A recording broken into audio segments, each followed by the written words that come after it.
Iberville Neto, vamos lá, Ji-Paraná, Rondônia, com a participação de Iberville Neto. Gleidson.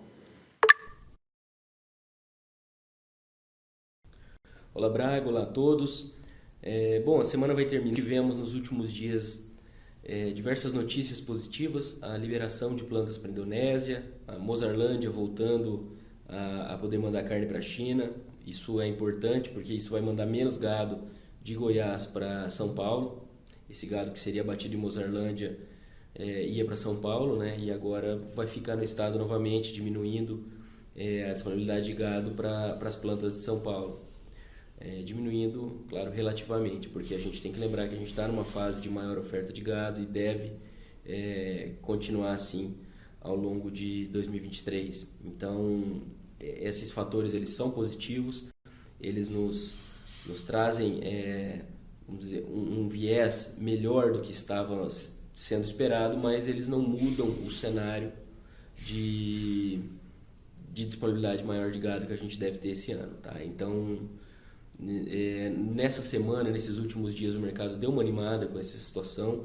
Os preços menores acabaram se tornando um pouco mais raros, alguns valores um pouco acima, 280, 285, se tornaram um pouco mais frequentes em São Paulo, mas a gente não pode dizer que a cara do mercado mudou. O mercado futuro deu uma animada maior, mas o mercado físico ele parece que encontrou uma certa sustentação, pelo menos quando a gente considera São Paulo, até com algum ganho de força, mas vamos ver se isso vai se manter, porque quando a gente fala de Indonésia, a gente está falando de uma exportação de 20 mil toneladas em 2022, essa abertura de 11 plantas tende a aumentar isso, mas 20 mil toneladas a gente está falando de um nível de exportação aí que não é elevado, né? O país ocupa, se não me engano, a 14ª posição entre os compradores de carne bovina. 20 mil toneladas, para se ter uma ideia, cerca de um quinto do que a China compra num mês bom de compra. E isso é no ano inteiro. Então, não é para dizer que isso não é importante, é um fator positivo, mas para ser avaliado com parcimônia. No que diz respeito a Mozarlândia, como eu comentei, é um fato mais relevante. E pensando nas exportações, no que tem acontecido agora em janeiro, na parcial, nós temos observado um volume bom de carne exportada e agora a China entra no período de Ano Novo Chinês. O Ano Novo Chinês é agora lá na China, nos próximos dias. Então, depois disso, a gente vai observar provavelmente uma volta das compras da China, o que é muito positivo e deve dar um reforço para o escoamento da nossa carne. Paralelamente, a gente está num ano de maior oferta de gado, então em março é esperado um volume importante de fêmeas para abate. Março e maio são os meses de maior volume de fêmeas para abate.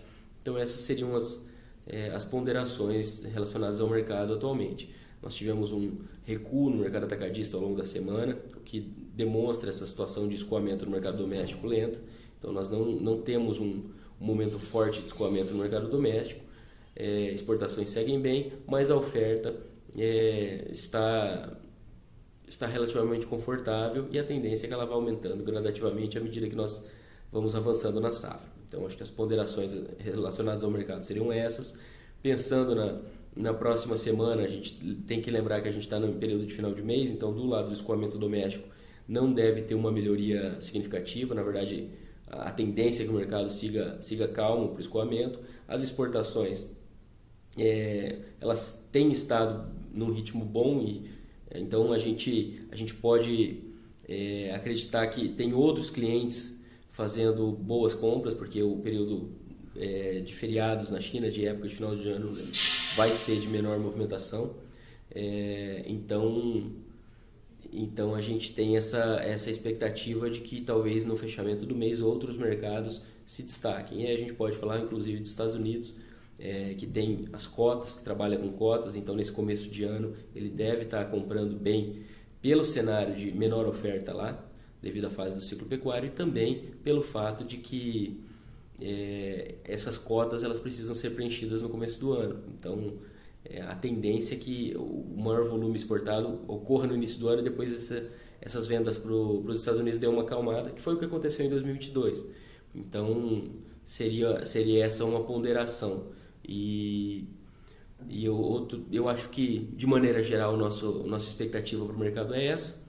O mercado, semana que vem, ele deve seguir, vamos dizer, talvez mais já digerido esse momento mais otimista, e o mercado um pouco mais de lado, talvez. Então vamos acompanhar. E à medida que China voltar às compras, aí esse rearranjo, pensando inclusive em Mozarlândia, deve se tornar mais evidente. Tá? Mas o fato das exportações estarem boas, mesmo no período que China tem comprado pouco pela época do ano, ou pelo menos espera-se que esteja comprando pouco, isso é positivo, porque deve indicar esses outros, possivelmente outros clientes comprando relativamente bem. Claro que a China deve estar comprando pelos volumes que nós temos observado, mas vamos acompanhar, e no fechamento do mês a gente traz esse detalhamento dos clientes. Hoje o recado era esse. Um abraço a todos e bom final de semana.